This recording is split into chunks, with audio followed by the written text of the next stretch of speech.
Hi everyone, I love shout out and of course to Team Gapangan. Siyempre, I miss you all. Una-una po guys, dito dahil ko the point ako.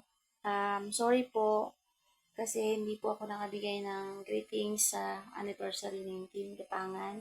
Sorry Ma'am Crazy, I'm so sorry po. Sobrang busy lang po ako. Nakakaya po sabi sobrang busy po talaga ako dahil po ito graduating pero hindi pa rin makapag-March siya dahil hintayin ko pa po yung ibang courses like BSIT and BSOA ganun. Pero yung group namin, yung batch namin ng BSBA is already done po except sa OGT. While waiting kasi dun sa ibang school, mayroon kami OGT kaya naging busy. Pero syempre, bago po ako makapag-clear, kailangan ko po ng feasibility research and expo po sa mga ni-research ko. Kaya nangangarap talaga ako po guys dahil solo lang po kasi ako, hindi ako nag-join sa group. Kasi pag nag-join ako sa group, naguguluhan ako. Ginisay ko na nag-solo po ako kaya ang ginawa ko, medyo lahat ng gawain sa research sa akin, chapter 1 to chapter 5 ako gumawa. And then, hindi lang po yung ganun kadali, mas masyadong mapusisi rather. And maraming mali-mali, ulit-ulit, sumasakit talaga ang ulo ko. Alam ko po yun sa mga alam ko lahat po halos tayo na nakapagtapos ng school. So, may mga research talaga tayo bago tayo makapag-graduate.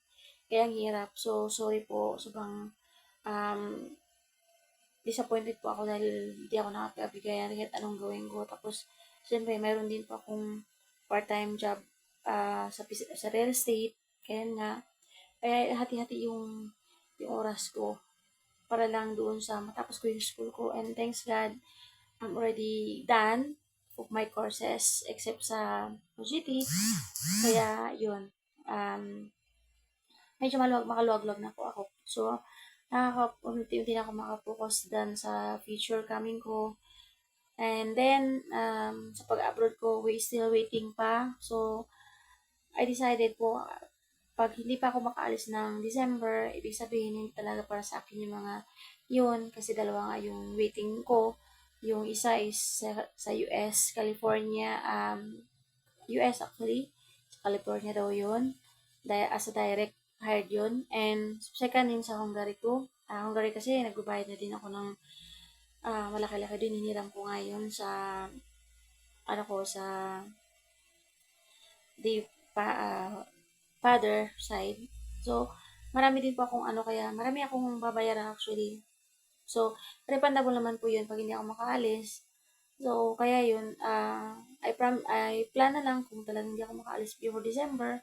So, I just try to open na lang po yung business ulit dito sa Pinas kasi nga yung business ko dati is, yun, bumigay nga siya, nakautang pa ako.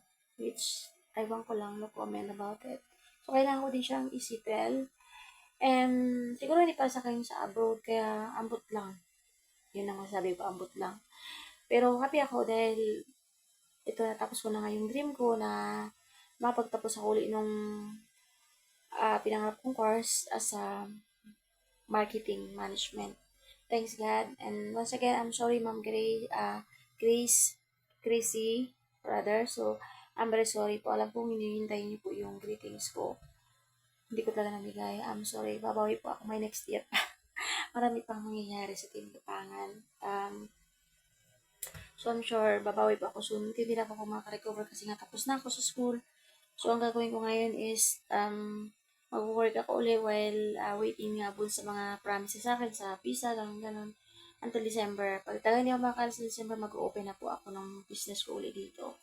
So, mayroon din, yan, marami akong nahihiraman. Unang-una, sa business ko before, may mga kailangan ako yung settle. So, by this time talaga, inatapos ko rin yung school ko. Pabawiin ko na po yun lahat yung, hindi yun na waste ng time ko. And, of course, while nag-study kasi ako, nag-aaral ako, nag-work ako as a senior sales consultant sa real estate in Philinvest. Yun po yung nakakatulong sa school ko. So, I'm sorry po once again, Team Gapangan, and of course, greetings from Gracie. I'm so sorry po, babawi po ako next year. And of course, I miss you, Team Gapangan.